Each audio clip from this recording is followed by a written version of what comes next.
Assalamualaikum warahmatullahi wabarakatuh. Bismillahirrahmanirrahim. Allahumma salli ala Sayyidina Muhammad wa ala ali Sayyidina Muhammad. Rabbi zidni ilman warzuqni fahman. Rabbi israh li sadri wa yassir li amri wahlul 'uqdatam min lisani yafqahu qawli. Terima kasih teman-teman semua yang telah mampir di channel Al-Fatawid RN. Teman-teman, kali ini kita akan belajar tentang sumber-sumber hukum Islam. Kita akan belajar mengenai apa saja sumber hukum Islam, apa sumber hukum Islam yang pertama, kemudian apa fungsi sumber hukum Islam, dan sebagainya. Dan buat teman-teman yang belum subscribe, jika channel ini sekiranya bermanfaat, silakan klik subscribe, like, comment, and share agar teman-teman yang lain dapat manfaatnya. Oke, teman-teman, kita langsung saja masuk ke pembahasan materi.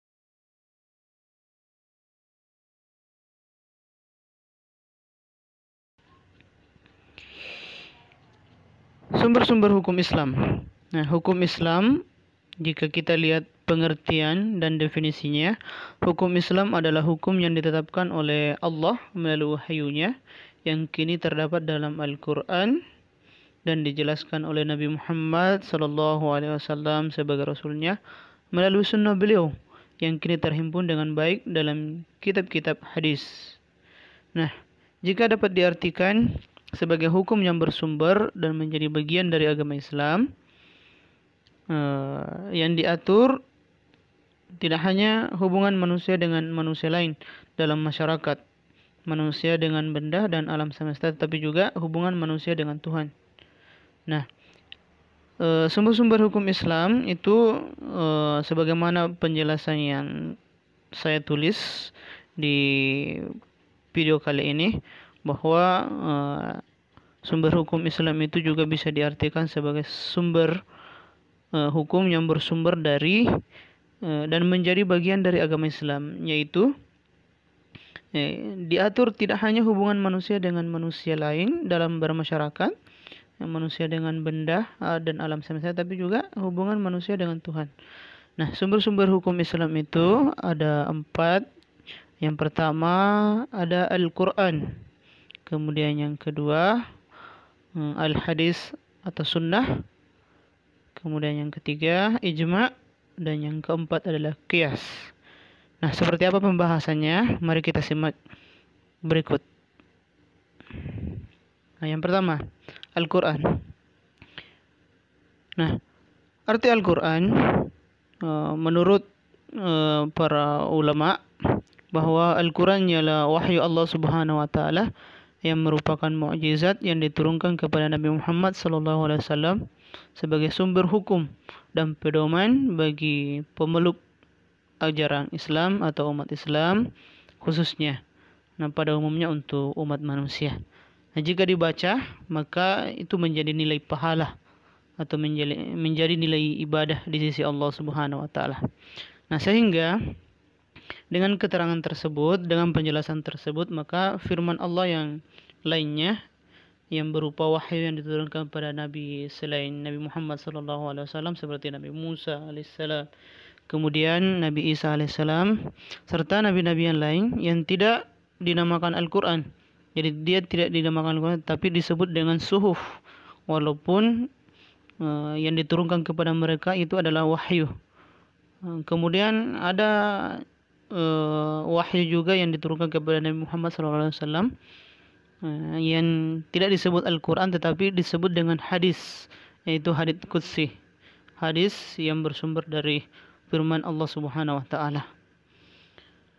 Nah, Al-Quran mempunyai nama-nama lain seperti Alkitab. Alkitab atau disebut dalam bahasa Arab artinya buku.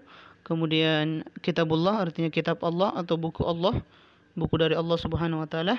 Kemudian nama lainnya adalah Al-Furqan, artinya pembeda. Pembeda antara yang hak dan yang batil. Hak dan yang batil adalah yang benar dan yang buruk. Nah, kemudian nama lain dari Al-Quran berikutnya adalah Az-Zikra atau mengingat. atau peringatan. Dan masih banyak lagi nama-nama Al-Quran yang selain yang saya sebutkan tadi. Nah, berikutnya isi pokok Al-Quran. Nah, ada beberapa isi pokok Al-Quran secara garis besar ada 5. Yang pertama adalah tentang tauhid, yaitu kepercayaan terhadap Allah Subhanahu wa taala, kemudian kepada malaikat, percaya kepada kitab-kitabnya, kepada rasulnya, hari kiamat, qada dan qadar, yang baik dan yang buruk, atau takdir baik dan takdir buruk. Kemudian yang kedua, isi Al-Quran yang kedua adalah tuntunan, berupa tuntunan ibadah sebagai perbuatan yang menghidupkan jiwa. Kemudian isi Al-Quran yang ketiga, isi pokok isi Al-Quran yang ketiga adalah janji dan ancaman. Nah, janji dan ancaman maksudnya di sini adalah Al-Quran menjanjikan pahala bagi orang-orang yang mau menerima dan mengamalkan isi Al-Quran, dan mengancam mereka yang mengingkarinya dengan siksaan api neraka.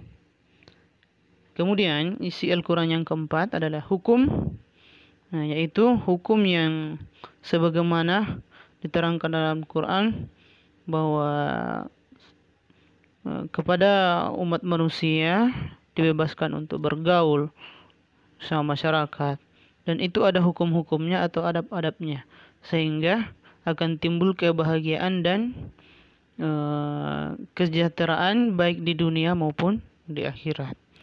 Kemudian yang kelima adalah sejarah.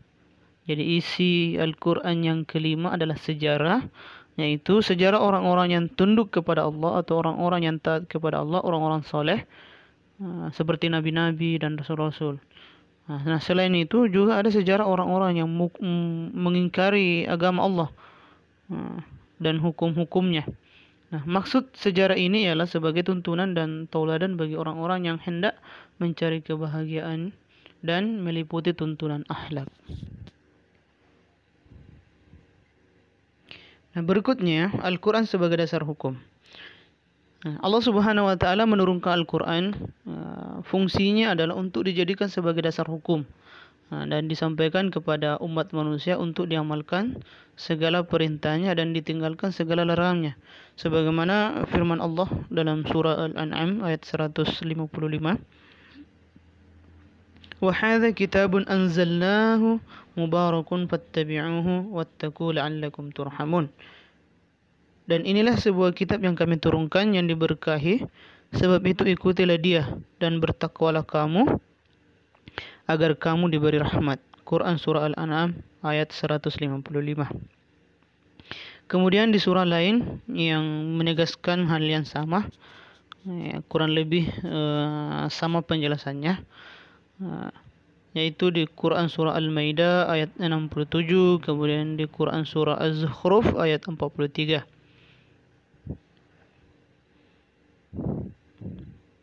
Berikutnya dasar-dasar Al-Quran dalam membuat hukum. Nah, Al-Quran diturunkan Allah kepada Nabi Muhammad SAW untuk dijadikan petunjuk dan pengajaran bagi seluruh umat manusia. Nah, dalam mengadakan perintah dan larangan, Al-Quran selalu berpedoman pada dua kaidah, yaitu Al-Quran tidak memberatkan dan Al-Quran beransur-ansur. Jadi larangan dan perintahnya itu secara beransur-ansur atau bertahap-tahap, atau secara bertahap. Nah, penjelasannya adalah yang pertama, tidak memberatkan. Nah, tidak memberatkan sebagaimana firman Allah dalam surah Al-Baqarah ayat 286. La yukallifullahu nafsan illa wus'aha. Allah tidak membebani seseorang melainkan sesuai dengan kesanggupannya. Kemudian surah Al-Baqarah ayat 185. Yuridullahu bikumul yusra wa la yuridu bikumul usra. Allah menghendaki kelonggaran bagimu dan tidak menghendaki kesempitan bagimu. Nah, dengan dasar-dasar itulah Allah tidak memberatkan ketika memberikan larangan dan perintah, yaitu ketika kita melaksanakan sholat, kita bisa mengkosornya, seperti dari 4 menjadi 2 rakaat, dan menjamak, yaitu mengumpulkan 2 sholat, yang masing-masing apabila dalam bepergian sesuai dengan syarat-syaratnya. Nah, Kemudian contoh lain adalah boleh tidak berpuasa apabila dalam bepergian, kemudian boleh bertayamum sebagai ganti wudhu, boleh makan makanan yang diharamkan jika keadaan memaksa. Nah, kemudian penjelasan berikut yang kedua adalah berkaitan dengan perintah dan larangan Allah Subhanahu wa taala yang beransur-ansur, yaitu Al-Quran telah membuat hukum-hukum dengan beransur-ansur seperti contohnya adalah minum minuman keras dan perjudian. Sebagaimana firman Allah Subhanahu wa taala di fase pertama Allah mengharamkan kepada umat Islam agar tidak meminum minuman keras karena dia memabukkan. Manfaatnya manfaatnya lebih sedikit daripada mudaratnya, atau mudaratnya lebih banyak daripada manfaatnya, sehingga Allah Subhanahu wa taala mengatakan bahwa itu adalah dosa besar sebagaimana dalam Quran surah Al-Baqarah ayat 219. Yas'alunaka 'anil khamri wal maisiri qul fihima ithmun kabiru wa manafi'u lin-nasi wa ithmuhuma akbaru min naf'ihima. Yang artinya, mereka bertanya kepadamu tentang minuman yang memabukkan dan tentang perjudian. Katakanlah olehmu bahwa minuman yang memabukkan dan perjudian itu dosa besar dan ada manfaatnya bagi manusia, tetapi dosanya lebih besar daripada manfaatnya. Lalu datanglah fase yang kedua dari fase yang mengharamkan khamar itu, yaitu dengan jalan mengharamkannya sesaat sebelum sholat, karena bekas-bekasnya harus lenyap sebelum sholat, yaitu dalam firman Allah Subhanahu wa taala Quran surah An-Nisa ayat 43, Ya ayyuhalladzina amanu la taqrabus salata wa antum sukara. Wahai orang-orang yang beriman, janganlah mendekati salat dikala kamu sedang mabuk. Nah, kemudian di fase yang terakhir yaitu larangan keras terhadap arak dan judi. Nah, setelah banyak orang-orang yang sudah mulai meninggalkan kebiasaan itu dan sudah turun ayat yang pertama dan yang kedua. Nah, di ayat yang ketiga ini Allah Subhanahu wa taala dengan keras melarang, mengharamkannya. Ya, Allah Subhanahu wa taala berfirman, Ya ayyuhalladzina amanu innamal khamru wal maisiru wal ansabu wal azlamu rijsum min amalis syaitani fajtanibuhu la'allakum tuflihun. Wahai orang-orang yang beriman, sesungguhnya arak, judi, berhala dan bertenun adalah pekerjaan yang keji, termasuk perbuatan syaitan. Maka jauhilah perbuatan-perbuatan itu agar kamu memperoleh kebahagiaan. Nah, demikianlah Allah membuat larangan secara beransur-ansur, dan begitu juga sebaliknya dalam pembinaan hukum maupun pembinaan hukum secara beransur-ansur. Misalnya pengumuman dasar peperangan dan jihad di masa permulaan Islam di kota Madinah, yaitu misalnya firman Allah Subhanahu wa taala, Udhinu lilladzina yuqataluna biannahum zulimu wa innallaha ala nasrihim laqadir. Telah diizinkan berperang bagi mereka yang diperangi karena sesungguhnya teraniaya dan Allah Maha Kuasa menolong mereka. Nah, kemudian diperluas keterangan tentang berbagai soal yang berhubungan dengan peperangan seperti perintah persiapan dengan segala perbekalan, hukum-hukum orang yang tertawan dan ghanimah serta lain-lain. Ghanimah itu adalah harta perang. Nah, dan seterusnya. Yang berikutnya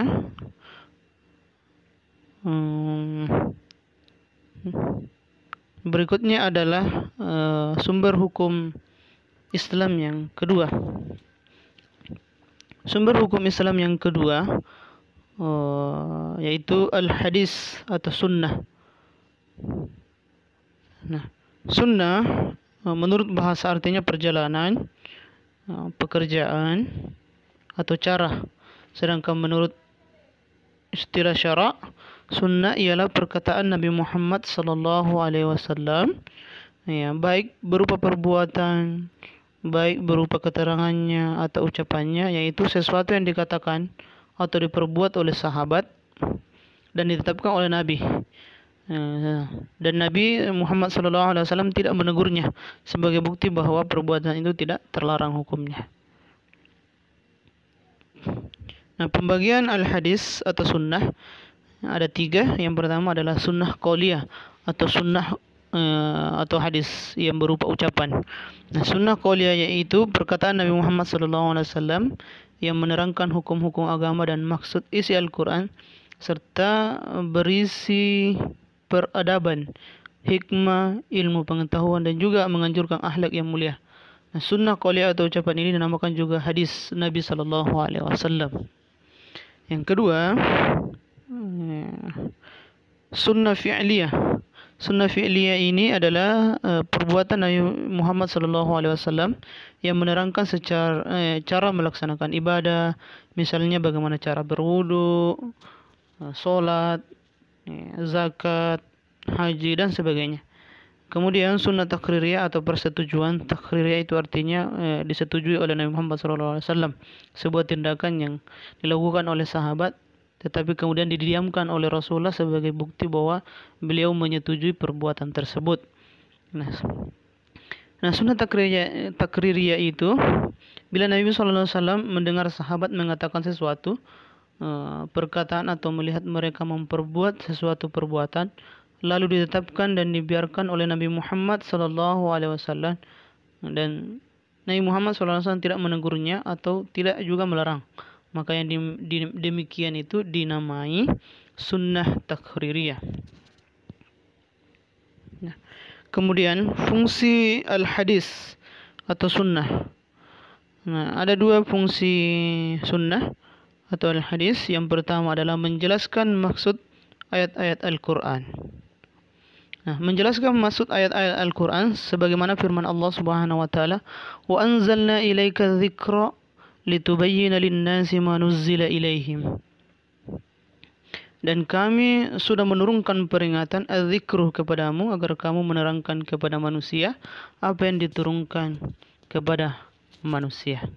Nah, demikianlah karena sebagian besar ayat-ayat Al-Quran yang mengandung hukum masih merupakan suatu hal yang secara garis besar, sedang untuk jelasnya diperlukan suatu keterangan dari Nabi Muhammad SAW. Misalnya perintah sholat, zakat, kan dalam Al-Quran masih merupakan perintah mengerjakan, perintah mengeluarkan, sedangkan tata cara pelaksanaannya tidak disebut. Maka untuk memberi keterangan tentang pelaksanaannya diperlukan penjelasan dari Rasulullah SAW. Nah, sedangkan fungsi hadis yang kedua adalah berdiri sendiri untuk menentukan sebagian dari beberapa hukum Islam. Nah, maksudnya di sini adalah seperti ada kalanya di dalam Al-Quran tidak ada kita dapati hukum suatu hal yang disebut oleh Rasulullah SAW, misalnya tentang haramnya binatang yang berkuku tajam. Nah, kedudukan hadis atau sunnah menyendiri mengatur hukum syarak secara Quran, sebagaimana sabda Nabi SAW, "Ala wa inni utitul Qur'ana wa mithlahu ma'ahu." Ingatlah bahwasanya saya sudah diberi Quran dan disertai dengan yang sebangsanya, sunnah, yaitu sunnah. Nah, selanjutnya firman Allah, "Wa ma atakumur rasulu fakhudhuhu wa manahakum anhu fantahu." Apa saja yang dibawa oleh Rasulullah kepadamu ambillah dan hentikanlah atau tinggalkanlah apa yang dilarangnya. Dan ayat lain Allah Subhanahu wa taala berfirman, "May yuti'illah rasulah faqad ata'a Allah." Barang siapa yang mentaati Rasul, itu sesungguhnya ia telah mentaati Allah. Nah, dengan demikian dapat kita ketahui bahwa sunnah adalah merupakan hujjah atau pegangan kedua sesudah Al-Quran dan dapat dijadikan sebagai sumber hukum. Nah, berikutnya sumber hukum Islam yang ketiga adalah ijma'. Nah, arti dari ijma' adalah menurut bahasa secara bahasa artinya sepakat, setuju atau sependapat. Nah, kenapa demikian? Karena umumnya para ulama melakukan musyawarah untuk mengeluarkan sebuah fatwa berupa larangan atau perintah. Nah, ketika mereka sudah bersepakat atau sepaham, maka keluarlah sebuah ijma ulama. Nah, sehingga arti dari ijma itu artinya sepakat atau setuju atau sependapat. Nah, sedangkan menurut istilah syara ialah kebulatan pendapat semua ahli ijtihad ulama sesudah wafatnya pada suatu masa tentang sebuah perkara hukum.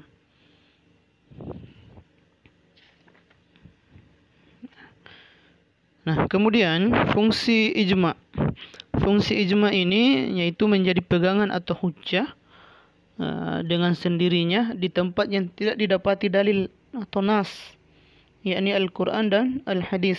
Nah, jika tidak didapati dalil dari Al-Quran dan Al-Hadis, maka disitulah berfungsi hujjah atau pegangan kepada ijma. Nah, dan tidak menjadi ijma kecuali telah disepakati oleh segala ulama Islam dan selama tidak menyalahi nas yang qat'i, yaitu Al-Quran dan hadis atau sunnah. Nah, jadi ijma ini tidak boleh bertentangan dengan Al-Quran dan hadis. Nah, kebanyakan ulama berpendapat bahwa nilai kehujahan atau pegangan ijma ialah dhanni, bukan qat'i. Oleh karena itu nilai ijma itu dhanni, maka ijma itu dapat dijadikan hujjah atau pegangan dalam urusan amal, bukan dalam urusan i'tiqad. Sebab urusan i'tiqad itu mesti dengan dalil yang qat'i atau pasti. Kehujahan ijma itu berdasarkan Al-Quran dan hadis sebagaimana firman Allah dalam Quran surah An-Nisa ayat 59. Wahai orang-orang yang beriman, patuhilah Allah, patuhilah Rasul, dan patuhilah orang-orang yang memerintah di antara kamu. Nah, yang dimaksud ulil amri sebagaimana ayat tadi, ya ayyuhalladzina amanu atiullaha wa atiur rasul wa ulil amri minkum, ialah orang-orang yang memerintah dan para ulama. Nah, menurut hadis la tajtami'u ummati 'ala ad-dalalah. Umatku tidak bersepakat atas kesesatan. Nah, kemudian sandaran ijma. Nah, ijma tidak dipandang sah kecuali mempunyai sandaran yang kuat. Sebab ijma itu bukan dalil yang berdiri sendiri. Nah, sandaran ijma ada kalanya dalil yang qat'i atau pasti, yaitu Al-Quran dan hadis. Hadis mutawatir, dan ada kalanya berupa dalil zanni, yaitu hadis ahad dan qiyas. Nah, jika sandaran ijma hadis ahad, maka hadis ahad ini bertambah nilai kekuatannya. Nah, kemudian pembagian ijma, ada ijma qauli atau ucapan dan ada ijma sukuti, diam. Nah, ijma qauli yaitu ijma yang di mana para ulama ijtihad menetapkan pendapatnya baik dengan lisan maupun tulisan, yang menerangkan persetujuan atas pendapat mujtahid lainnya di masanya. Nah, ijma ini disebut dengan ijma qat'i. Kemudian ijma sukuti. Nah, ijma sukuti atau diam ialah ijma di mana para ulama ijtihad berdiam diri, tiada mengeluarkan pendapatnya atas mujtahid lain, dan diamnya itu bukan karena takut atau malu. Nah, ijma ini disebut juga sebagai ijma dhanni. Nah, sebagian ulama berpendapat bahwa suatu penetapan jika yang menetapkan hakim yang berkuasa dan didiamkan oleh para ulama belum dapat dijadikan hujjah atau pegangan. Tetapi suatu pendapat yang ditetapkan oleh seorang faqih lalu didiamkan para ulama yang lain, maka dapat dipandang ijma. Nah, di samping ijma umat tersebut masih ada macam-macam ijma yang lain, yaitu ada ijma sahabat, ada ijma ulama Madinah, ada ijma ulama Kufah, ada ijma khulafa yang 4, ijma Abu Bakar dan Umar, ijma Itra, yakni Ahlul Bait, golongan Syiah. Nah, kemudian sumber hukum Islam yang terakhir adalah qiyas. Nah, qiyas menurut bahasa artinya mengukur sesuatu dengan lainnya dan mempersamakannya. Jadi qiyas ini artinya mempersamakan, diukur apakah takarannya atau kadarnya sama, kemudian dihukumkan bahwa ia sepadan atau setara. Nah, itu yang dimaksud dengan kias. Nah, sedangkan menurut istilah, kias ialah menetapkan sesuatu perbuatan yang belum ada ketentuan hukumnya berdasarkan sesuatu hukum yang sudah ditentukan oleh nas, disebabkan adanya persamaan di antara keduanya. Nah, bagaimana kedudukan kias? Nah, kedudukan kias menurut para ulama adalah hujjah syariah atau pegangan secara syar'i yang keempat sesudah Al-Quran, hadis, dan ijma'. Nah, mereka berpendapat demikian dengan alasan dari firman Allah Subhanahu wa taala, "Fa'tabiru ya ulil absar." Hendaklah kamu mengambil iktibar, ibarat atau pelajaran, hai orang-orang yang berfikir. Nah, karena iktibar ini artinya membanding atau membandingkan sesuatu dengan sesuatu yang lain. Nah, berdasarkan hadis yang diriwayatkan oleh Ahmad dan Abu Daud dan Tirmidzi sebagai berikut, yaitu sabda Nabi SAW ketika beliau mengutus Mu'az radhiyallahu anhu ke Yaman, maka Nabi bertanya kepadanya, dengan apa kamu menetapkan perkara yang datang kepadamu? Nah, kata Mu'az, saya memberi keputusan dengan kitab Allah. Nah, Nabi bersabda, kalau kamu tidak mendapatkan pada kitab Allah, Mu'az menjawab dengan sunnah Rasul. Nabi bertanya lagi, kalau pada kitab Allah dan sunnah Rasul tidak kamu dapati? Mu'az bertanya, saya berijtihad dengan pendapat saya dan saya tidak akan kembali. Nah, kemudian Rasulullah SAW menepuk dadanya karena gembira sambil bersabda, Alhamdulillah, Allah telah memberi taufik kepada pesuruh Rasulullah SAW sesuai dengan keridhaan Rasulullah. Ya. Macam-macam kias.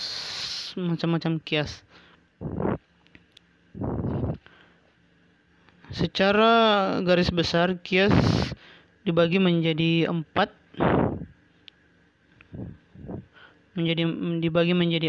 Yang pertama adalah kias aulawi atau lebih-lebih. Nah, kias aulawi ialah kias yang ilatnya sendiri menetapkan adanya hukum. Nah, sementara cabang lebih pantas menerima hukum daripada asal. Nah, seperti haramnya memukul ibu bapa yang dikiaskan kepada haramnya memaki kepada mereka. Dilihat dari segi ilatnya ialah menyakiti. Apalagi memukul lebih menyakiti. Nah, kemudian kias musawi atau bersamaan ilatnya. Kias musawi ialah ilatnya sama dengan ilat kias aulawi. Hanya hukum yang berhubungan dengan cabang atau far'i itu sama atau setingkat dengan hukum asalnya. Seperti kias memakan harta benda anak yatim kepada membakarnya. Yang dilihat dari segi ilatnya ialah sama-sama melenyapkan. Jadi memakan harta benda anak yatim itu bisa dikiaskan sama dengan membakarnya. Jadi memakan atau membakar sama saja. Kemudian kias dilalah atau menunjukkan. Nah, kias dilalah ialah yang ilatnya tidak menetapkan hukum tapi menunjukkan juga adanya hukum. Seperti mengkiaskan wajibnya zakat harta benda anak-anak yatim dengan wajibnya zakat harta orang-orang dewasa, sedangkan alasan keduanya merupakan harta yang tumbuh.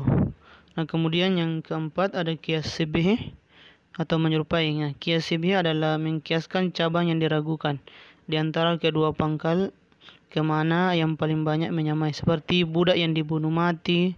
Nah, dapat dikiaskan dengan seorang yang merdeka karena sama-sama keturunan Adam.